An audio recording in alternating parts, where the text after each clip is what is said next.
Cuando el Estado se retira, el narco entra y esto es posta, sucede. Pibes y pibas con consumo problemático de sustancias duras a temprana edad. Violencias sexuales. Cuando deshumanizamos los vínculos, cuando el mensaje es de pura violencia, abrir el juego a que cualquiera pueda tomarte el cuerpo, usarlo como objeto de goce y que nada pase ahí. Pibitas de 11 y 13 años se ve que no es sencillo ser chica, niña en un barrio popular cuando tu cuerpo empieza a cambiar y empieza a sufrir ciertas violencias. Y lo más dramático, que posiblemente tenga que ver con el nivel de soledad, con el nivel de desamparo, con la desesperanza, con la diferencia que encontrás entre el telefonito y la vida que deberías tener y la vida que en realidad tenés. Pibes y pibas que están decidiendo quitarse la vida. El suicidio adolescente está creciendo en las últimas décadas, pero en los últimos 2 años es una situación que está muy aguda.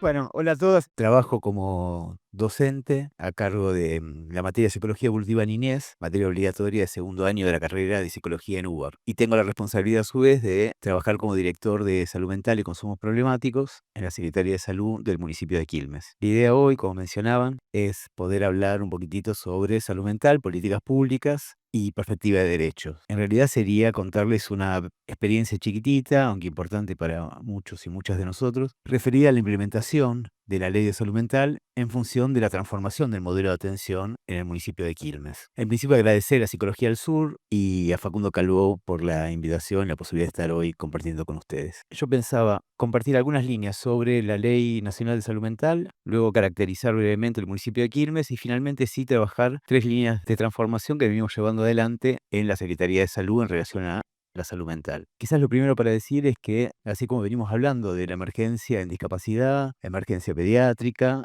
en breve vamos a estar hablando con un proyecto que debería ingresar a Comisión de Salud en el Congreso de la emergencia en salud mental. Estamos en un proceso, por lo menos para quienes estamos trabajando en territorio, de una suerte de catástrofe en ese sentido. El nivel de sufrimiento de la población es muy alto y la retirada del Estado Nacional en términos de políticas públicas, en términos de salud mental, es como muy grosera. Para contarles ejemplos, están cerrando lo que llamamos CACs, que son casas de acompañamiento comunitario, que dependen del CEDRONAR. Desde el primer día de la gestión nacional, cuando vos no tenías obra social ni prepaga, vivías en un municipio, el municipio no podía garantizarte la medicación, la provincia tampoco. Desarrollo Social de Nación, en una oficina que se llama la DATSE, te entregaba la medicación porque la salud es un derecho en nuestro país. Desde el día 1 de la gestión apareció esa oficina con un cartelito que decía que estaba refuncionalizándose el sistema informático. Aún hoy estamos esperando que se siga refuncionalizando. Digo, diferentes situaciones donde el gobierno nacional ha dejado de aportar programas, financiamiento, etcétera, en términos de salud mental en el territorio. Y sabemos que el nivel de sufrimiento del pueblo está cada vez como más agudo en función de datos, por ejemplo, los que trae UNICEF, donde más de 1 millón de pibes en Argentina se van a dormir cada noche sin una comida, ¿no? Esto es ser pibe-piba y sentir hambre en el cuerpo, más de 1 millón de pibes. Quizás arrancar hablando de la Ley Nacional de Salud Mental, la famosa Ley de Salud Mental.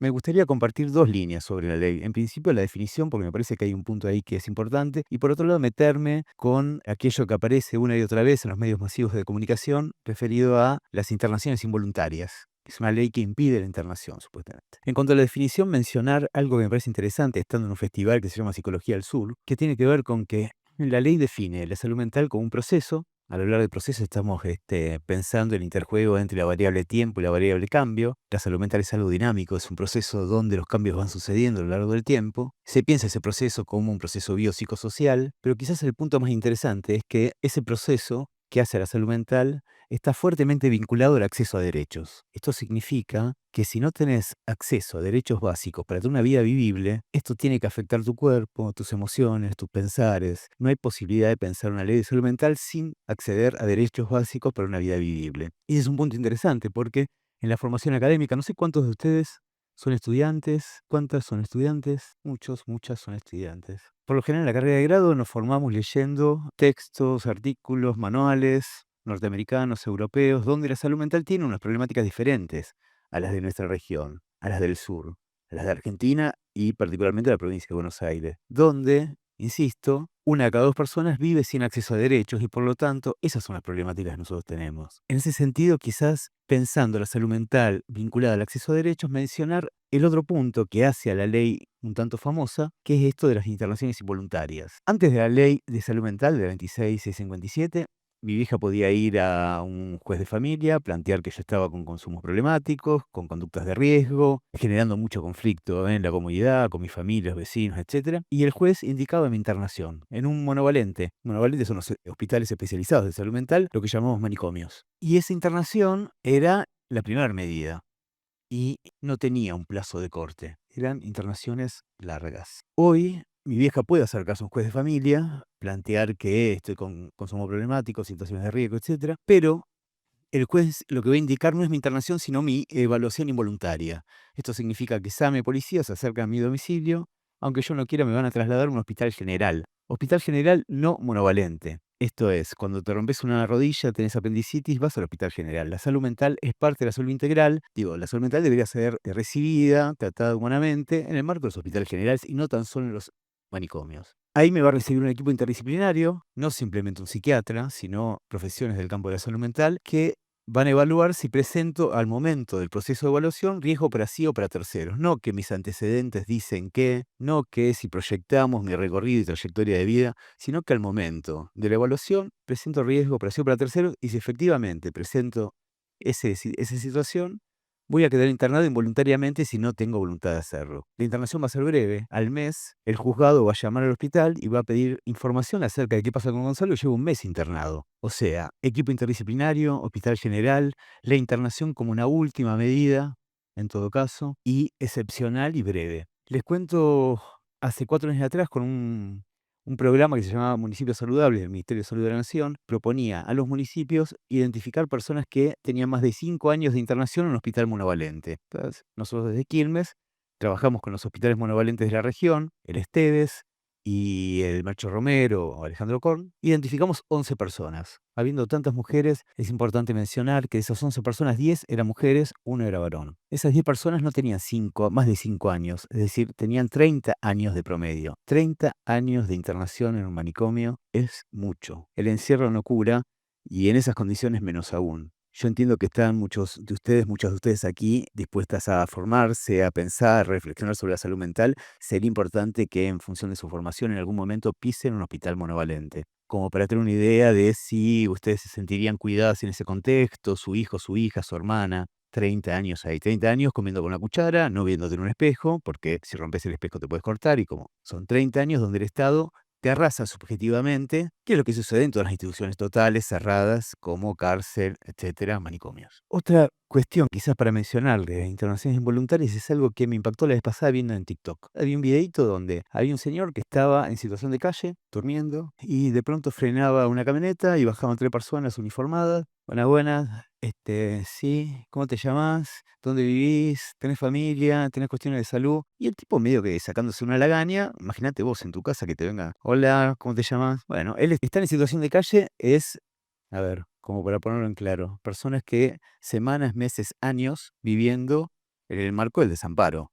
Esto es dormir con un ojo abierto y uno cerrado por temor a que te lleven las poquitas cosas que tenés. Y no es que tenés el libro, el disco que te regaló tu novio de la adolescencia, no. Tenés lo que más o menos para sobrevivir en el marco de una bolsa, rezás para que no llueva, sentís vergüenza, desprecio, nadie te mira a los ojos, de alguna manera te intoxicás para disociarte un poquitito, ¿viste? Porque hay que transitar la vergüenza y la violencia y el desprecio todo el tiempo, cada rato. Pero quizás lo peor de todo sea que no tenés un espacio llano de privacidad, de intimidad. No tenés un baño donde lavarte los dientes, donde pegarte un baño, donde lavar tu ropa, usás la ropa hasta que la tenés que tirar y llega un momento que esos olores hacen que no te dejen entrar ni siquiera a la roticería de la esquina para pasar al baño a mear. Este tipo estaba sacándose la lagaña cuando le empiezan a invitar en un parador, parador, parador, parador. Claro, y en algún momento se ve que este señor comprende que la invitación era casi un atropello y empieza a incomodarse. Por lo tanto, bueno, che, estoy bien, pero no, prefiero quedarme acá. O sea, déjame acá. Y termina el video hablando de la famosa ley de salud mental. Y digo que es famosa porque de pocas leyes hablamos tanto y a pocas leyes le pedimos tanto. Imagínense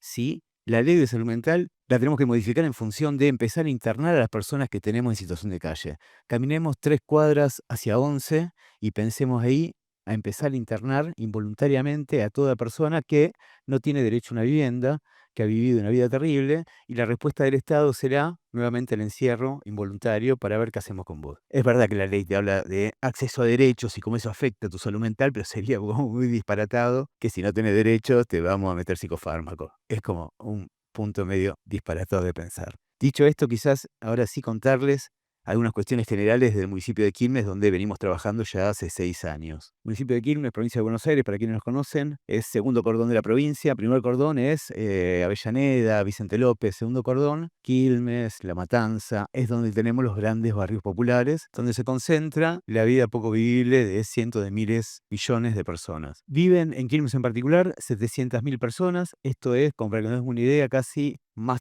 de 2 veces la población de la provincia de La Pampa. En ese municipio de 120 kilómetros cuadrados, donde más de la mitad de esas 700.000 personas son personas que tienen o trabajos precarios o no tienen laburo y por lo tanto usuarias exclusivos del sistema de salud. Si la salud es un derecho o te lo garantiza el Estado o es una mercancía que tenés que pagar. En el campo de la salud mental, no son más de 400.000 personas no están en condiciones de pagar 60 lucas por una sesión con el analista, etc. Por lo tanto, es el Estado quien debería dar respuesta en ese sentido. Cuanto a la estructura del sistema de salud, como todo sistema de salud, tiene 2 niveles. El primer nivel lo componen los centros de atención primaria, que son los CAPS, acá los ESAC o las salitas de los barrios. 43 salitas organizadas por zonas programáticas. Hay zonas programáticas grandes, donde tenemos varios centros de salud con uno cabecera, y más chiquitas, donde hay un solo centro de salud. Cada zona programática tiene un director o directora que es quien se ocupa de gobernar, traccionar el modelo de atención con los profesionales que laburan en esos centros. Tenemos 1.500 personas trabajando en el sistema de salud público en Quilmes. 30 zonas programáticas, entonces, que organizan los 120 kilómetros cuadrados y 2 hospitales. Un hospital general de gestión provincial, el IRIARTE,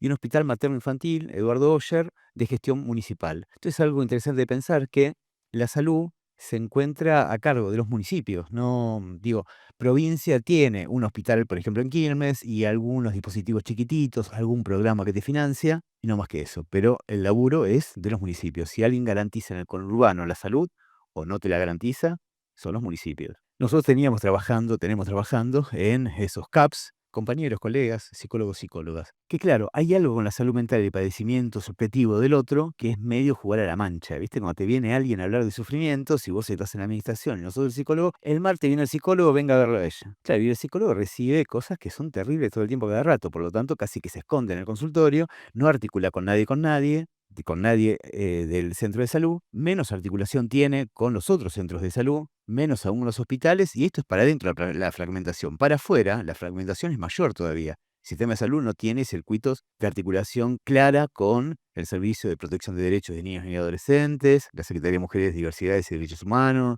la Secretaría de Seguridad, Desarrollo Social, no pasaba. Nosotros tuvimos en esta estructura del sistema de salud de Quilmes 2 situaciones que nos permitieron empezar a transformar el sistema. Una trágica, que fue la pandemia. Quienes laburamos en salud, antes de la vacuna, transitábamos el mismo miedo que todos y todas, solo que poniendo el cuerpo en el territorio. Y ahí entendimos que la cuestión tenía que ver con el cuidado del pueblo. Por lo tanto, si vos habías estudiado cuestiones de salud mental, quizás ahora el laburo era ser parte de un operativo para detectar no sé qué, o estar en el vacunatorio. Empezamos a integrarnos como un sistema y todos y todas en función del cuidado de la población. Ahí hay algo de la especificidad de las incumbencias que empezamos a romper. El otro hecho que nos permitió transformar el sistema de salud en Quilmes tiene nombre y apellido y tiene que ver con la decisión política de hacerlo. Eso es la intendenta de Quilmes, Mayra Mendoza, no sé si la conocen, googleenla. Tiene cosas interesantes ahí en cuanto a cómo pensar el Estado, un Estado eficiente, articulado y a disposición de vecinos y vecinas. Esas 2 posibilidades nos permitieron avanzar con la transformación del modelo de atención en salud mental, cuestiones que tienen que ver con la transformación del modelo de atención en salud mental, que implica pensar esos dispositivos que serían los previos antes de llegar a una internación. No puede ser la respuesta el sufrimiento, la nada misma y el encierro. En el medio, el sistema de salud tiene que organizarse y no puede ser tan solo rezar un Padre Nuestro hasta conseguir un turno con una psicóloga que no sepa bien qué cosa hacer. Les quiero contar 3 líneas de trabajo que llevamos adelante hace 6 años entonces, pandemia de por medio, Mayra Mendoza de por medio, que tiene que ver con la transformación del modelo de atención. Vamos a hablar de la integración en el primer nivel, la integración al segundo nivel Y un último punto referido a la integración comunitaria que llamamos. Integración del primer nivel son estas 43 salitas organizadas en 30 zonas. Lo que hicimos ahí fue empezar a capacitar a todos y todas. Creemos que lo que hay que hacer con el sistema de salud es integrar el sistema de salud, integrarlo como un sistema, romper esa fractura que por lo general es marca del sistema sanitario. Y por otro lado, en términos de salud mental, es transversalizar la salud mental. La salud mental es cosa de todos y de todas. Entonces lo que hicimos fue capacitar a todos los profesionales que laburan en los centros de atención primaria. Esto es promotoras, enfermeros, enfermeras, nutricionistas, trabajadores sociales, todos y todas. Se acabó esto de jugar a la mancha, ¿viste? Venir por salud mental, no, acá no. Se terminó, te vamos a recibir. Y para recibirte empezamos a armar duplas interdisciplinarias con perspectiva de derechos. Esto es, cuando viene alguien a pedir atención en salud mental para su hijo, le vamos a preguntar si su hijo está yendo a la escuela, si cobra la UH, si lo vio un pediatra, si tiene las vacunas. Empezamos a armar duplas interdisciplinarias para llevar adelante un dispositivo que llamamos de primera escucha. También pandemia. En pandemia, cuando llegabas a un hospital, te tomaban la temperatura y de acuerdo a si tenías sintomatología o no, ibas por un lado o para otro. Las primeras escuchas son una suerte de triage en salud mental. Llevan adelante tres cuestiones. Por un lado, detectan riesgo, rompen la lista de espera, esa demanda espontánea, duplas que se organizan en el momento, y recepcionan la demanda en formato humanizado y con perspectiva de derechos. ¿Qué hacen? Detectar riesgos. Si hay riesgo, se habla con el director de la zona programática y se activa el SAME y traslado, de acuerdo al perfil, a cualquiera de los dos hospitales. Por otro lado, nos permiten detectar complejidades. Pasa muchas veces que te mandan al psicólogo o a la psicóloga y cuando empezás a escuchar un poquitito la demanda de esa persona, escuchás, no sé, vulneraciones graves de derechos, violencia de género, violencias sexuales, y te mandaron al psicólogo cuando vos decís, che, pero está bien con que vaya al psicólogo, pero si no frenamos esta violencia, esto no.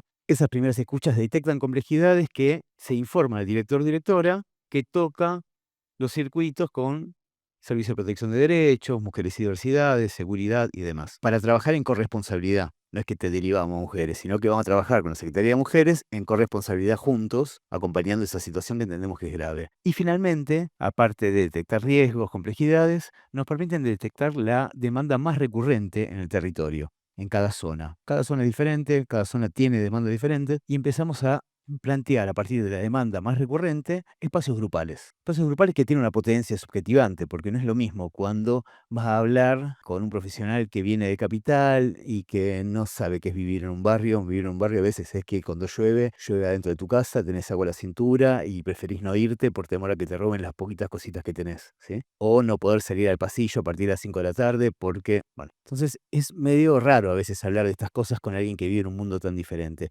Es importante para nosotros generar espacios grupales donde puedas escuchar gente que transita situaciones similares a las tuyas, que encontró estrategias que a vos no se te ocurrieron, que te permite repensar tu problemática en función de lo que escuchaste del otro y también empezar a tejer redes comunitarias, porque después esa persona te la cruzas en el chino, sabés que tenés un punto en común. Y claro, esos espacios grupales no pasaba que los profesionales, los compañeros y compañeras, decían, bueno, a mí me interesa armar un grupo sobre si es posible amar después de los 60, o para mí sería interesante la salud mental perinatal. Y era como, bueno, yo no sé si el territorio te pide eso. Entonces, la primera escucha detecta la demanda más recurrente y aquí también perspectiva de género. Los varones vamos al sistema de salud cuando nos llevan nuestras madres. Después no volvemos a ir, salvo con situaciones como muy graves. Por lo general son las mujeres y más aún las mujeres cuando notan sufrimiento en sus hijos y en sus hijas. Empezamos a armar espacios de salud mental grupales para mujeres, crianzas, adolescentes y pibes y pibas. Para pibes y pibas, como no nos podemos sentar a hablar de su padecimiento, el lenguaje está en desarrollo y la herramienta que tenemos para hablar con ellos y con ellas es el juego. Ludotecas en los centros de atención primaria. Hay muchos indicadores, aquí seguramente en el festival se hablará de eso, que marcan la gravedad en términos de salud mental en la vida de un pibe o de una piba, pero yo creo que el más grosero es no solamente la ausencia de lenguaje, sino el no poder jugar. El juego es una herramienta donde los pibes pueden procesar lo que les pasa, armar una escena diferenciada más acorde a sus deseos, no estar todo el tiempo pegado a la demanda del mundo adulto que te dice qué comer, cuándo comer, cómo vestirte, eso irte a dormir. El pibe puede en el juego mandar a dormir a la madre. El juego es una herramienta valiosa, generar espacios de juego para nosotros tiene que ver con la salud mental de pibes y pibes. Por otro lado, entendemos que hay situaciones que son más especializadas. Entonces tuvimos, por ejemplo, consumos problemáticos, TEA, hablando de niños y niñas. Tuvimos que armar dispositivos en articulación con Cedronar, 5 dispositivos interdisciplinarios en lugares estratégicos del territorio, donde Acompañamos a familias, usuarios, referentes afectivos con propuestas como taller de huerta, taller de teatro, algo que no sea tan expulsivo como para venir a hablar en público de qué es lo que te duele delante de gente que quizás te la pulse en el chino. Lo mismo con trastornos del espectro autista o desafíos en el neurodesarrollo. Armamos 4 dispositivos como psicoterapia, terapia ocupacional, psicopedagogía, pediatría, que cuando estás en atención, en un centro de atención primaria y detectan ese nivel de complejidad, se informa al director y el director articula o con Cedronar de consumo o con el dispositivo de TEA más cercano, etcétera. Lo mismo, armamos un dispositivo que para nosotros fue un montón, que tiene que ver con la atención domiciliaria. La atención domiciliaria es psiquiatra, trabajadora social, psicólogo, psicóloga, que van a domicilio, no del paciente que está en riesgo. Si está en riesgo es SAME, hospital. Esto es persona que después de pandemia no sale de su casa, persona que por cuestiones clínicas no puede movilizarse, o paciente de salud mental que dejó de tomar la medicación hace años, tiene una vida poco vivible, encerrado en un cuarto, le está pasando mal y no hay modo de llevarlo a la salita. Y si lo llevamos con un oficio por evaluación involuntaria, no presenta riesgo para sí o para terceros, pero requiere atención en el domicilio. Hay también un equipo domiciliario que hace seguimiento a estas situaciones durante 3 meses hasta lograr estabilizar el cuadro y etcétera. Un punto que suele ser un problema grande en el sistema de salud tiene que ver con la psiquiatría. Psiquiatras son pocos, estudian en las universidades públicas, trabajan en el sistema privado. Son pocos, psiquiatras infanto-juveniles menos aún. Son una suerte de raza en extinción. Lo que hacemos con los psiquiatras, tenemos 4. 4. Decía, un psiquiatra te debe cobrar 60 lucas por una receta. Una mañana de 10 recetas es casi el sueldo que te paga la provincia o cualquier municipio. No es que pasa en Quilmes, pasa en lo público en general. Los psiquiatras son muy buscados, tienen supuestamente la medicación que te va a permitir el alivio a tu padecimiento, y después de 3 meses de que no está pasando, no encontrar la medicación y qué sé yo, chupan las situaciones más complejas y con menos herramientas, porque verán, ¿cuántos psiquiatras hay acá? No están yendo los sábados a la tarde a formarse en cuestiones de salud mental. 4 psiquiatras que lo que hacemos es entonces, si yo estoy en atención en un centro de atención primaria y requiero articulación con un psiquiatra, el equipo le avisa, llena una fichita, le pasa al director de la zona programática, con quienes tenemos acuerdos en cuanto al funcionamiento del sistema, y se carga un formulario de Google, la interconsulta. El psiquiatra me ve 1, 2, 3, 4 veces las que considere, hasta estabilizarme en términos de sintomatología, esquema de medicación. Una vez que estoy estable, dejo de ver al psiquiatra y empiezo a acceder a mi receta de una mirada integral con el médico clínico generalista o pediatra del centro de atención primaria de cercanía. Esto fue toda una discusión para involucrar a los médicos, médicas, clínicos generalistas, pediatras en el seguimiento de pacientes de salud mental. Y nos permite varias cosas. Por un lado, no tener lista de espera con psiquiatría. Antes no pasaba que ponías un psiquiatra en un centro de salud y a los 3 meses ya no tenía más turno, porque aparte los pacientes quedan crónicos en ese esquema. De esta manera, 4 veces, 5, te estabiliza y te ve el médico clínico y generalista. Y el médico clínico y generalista está dispuesto a articular con el equipo. Está menos dispuesto a indicar 5 psicofármacos y venir a que venga tu tía el mes que viene que yo le hago la receta.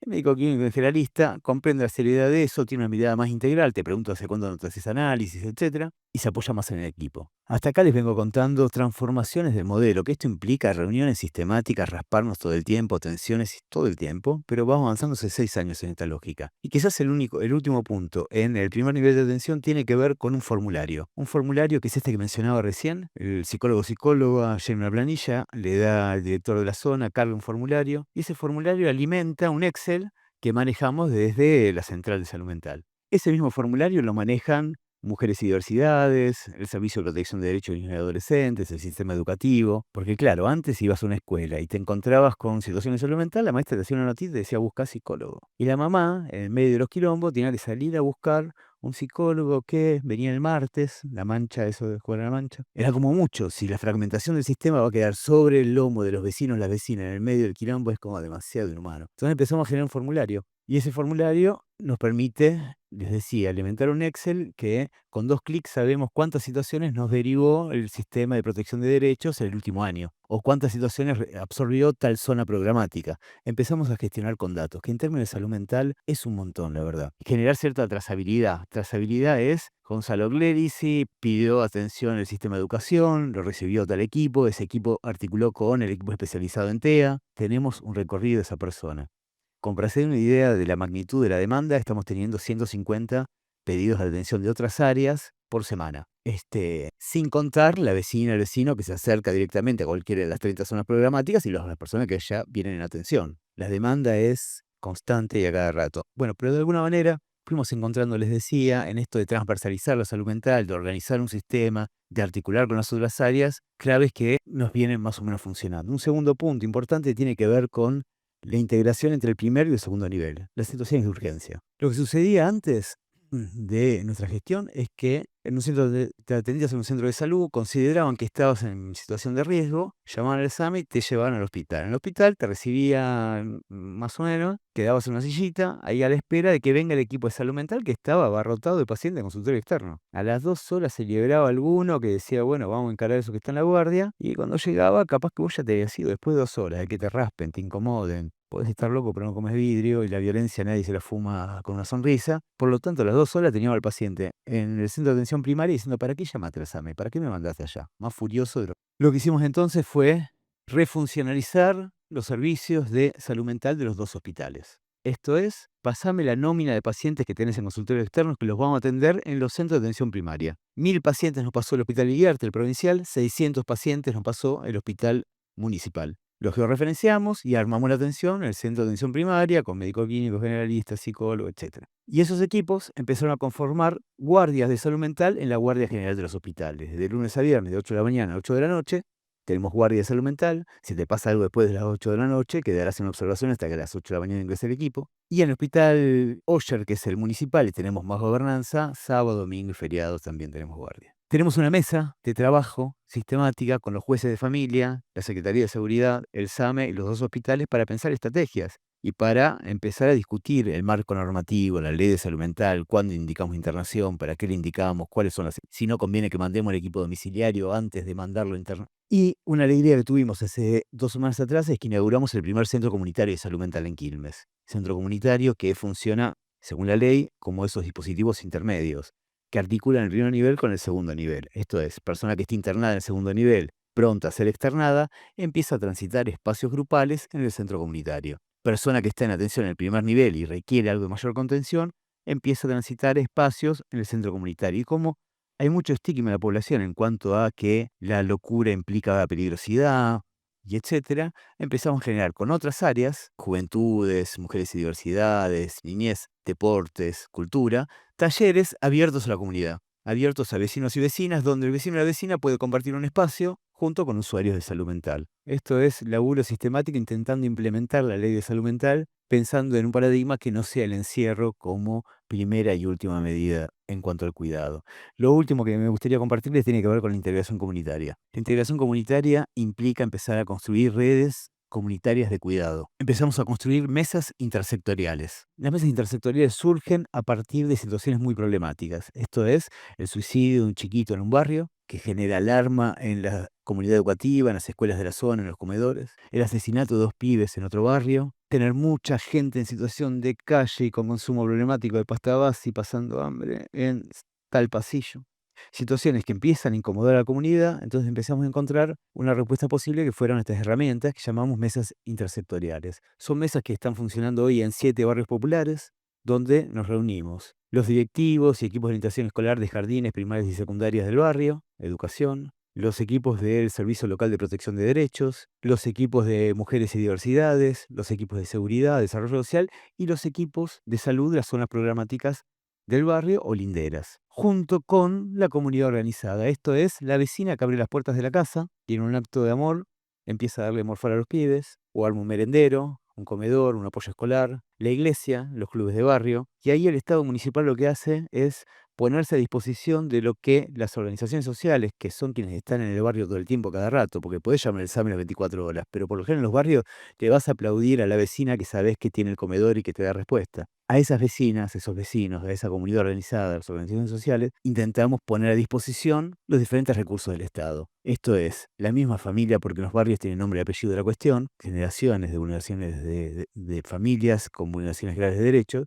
Lo que hacemos ahí es a la misma familia que lleva a los pibes al comedor y que los lleva intermitentemente a la escuela y que debería la madre de un espacio de salud mental, pensamos estrategias integrales para situaciones complejas. En el marco del anonimato, la confidencialidad, pensamos situaciones puntuales en cada una de las mesas, nos reunimos una vez por mes en cada una de estas mesas como para pensar estrategias puntuales. Y por otro lado, generamos proyectos comunitarios. ¿Qué serían los proyectos comunitarios? De acuerdo a las problemáticas locales, pensamos en alguna respuesta simbólica comunitaria. Esto es, por ejemplo, la violencia por lo general queda por fuera de las escuelas. La vez pasada tuvimos violencia dentro de una escuela. Un pibito con un arma entró, le robó a los compañeritos a la docente. Imagínense la situación. No deja de ser un pibe. Al rato de la llamada de la directora, el pibe devolvió la zapatilla, la mochila que se llevó, y con mucha vergüenza. En función de eso que hicimos, fue trabajar con las organizaciones sociales y las escuelas de la zona, la temática de la violencia, el amor, el cuidado, los derechos, para luego hacer en una fecha en particular un abrazo simbólico a la escuela, donde cada escuela, cada pibe armó un banderín que pegamos alrededor de la manzana, radio abierta, música en vivo hecha por unos pibes, referentes de derechos humanos hablando del rol del Estado, los derechos, el cuidado, etcétera. O, les decía, consumo problemático, situación de calle, las organizaciones cocinan de lunes a viernes, nadie sábado domingo, tenemos que empezar a cocinar, ¿quién cocina? Y empezamos a armar una olla popular en una unidad básica para cocinar 500 porciones de guiso y llevarlas como modo de, no, te llevamos a internar a Liliarte, sino, che, ¿tenés hambre? ¿Querés una porción de comida? ¿Querés cambiarte la ropa?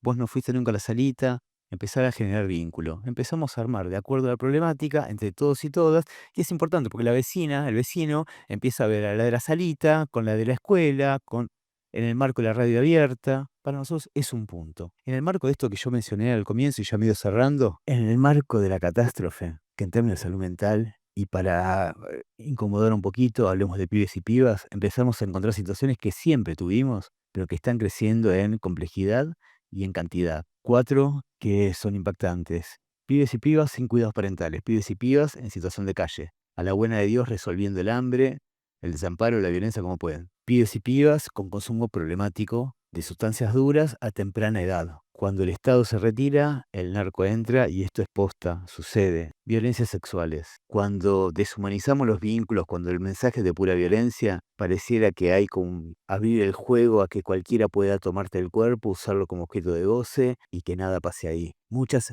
acá hablan de trastornos limítrofes de la personalidad, las autolesiones como modo de autorregularte, la regulación emocional en personas adultas, dicen los gringos. Nosotros lo estamos teniendo en pibitas entre 11 y 13 años. Pibitas de 11 y 13 años, se ve que no es sencillo ser chica, niña en un barrio popular cuando tu cuerpo empieza a cambiar y empieza a sufrir ciertas violencias. Pibe en calle, consumo problemático, violencias. Y lo más dramático, que posiblemente tenga que ver con el nivel de soledad, con el nivel de desamparo, con la desesperanza, con la diferencia que encontrás entre el telefonito y la vida que deberías tener y la vida que en realidad tenés. Y esa diferencia entre los 11 y los 13 años es difícil de masticar. Pibes y pibas que están decidiendo quitarse la vida. El suicidio adolescente está creciendo en las últimas décadas, pero en los últimos 2 años es una situación que está muy aguda. Nada, en relación a esto, hablando de la catástrofe, pensemos en la catástrofe como que de pronto empieza a subir el agua, nuestros muebles empiezan a están en lugares diferentes a donde estaban, estamos a punto de ahogarnos, estamos en una situación medio terrible, lo que creemos nosotros, nosotras, es que tenemos que empezar a agarrarnos de las manos, construir redes, resistir, tener una perspectiva hacia dónde construir y esperar que esa agua baje, y una vez que baje el agua, no perder a ninguna en este agarrarnos de las manos, construir estas redes intersectoriales, interdisciplinarias, y de alguna manera prepararnos para la reconstrucción de un sistema de salud que debería integrarse, transversalizar la salud mental, ponerse a disposición de la salud como un derecho que el Estado tiene que garantizarle al pueblo y no como una mercancía, y empezar a reconstruir en todas las áreas un Estado que sea eficiente y que esté efectivamente a disposición del buen vivir de nuestra gente. Hasta acá, gracias por la atención.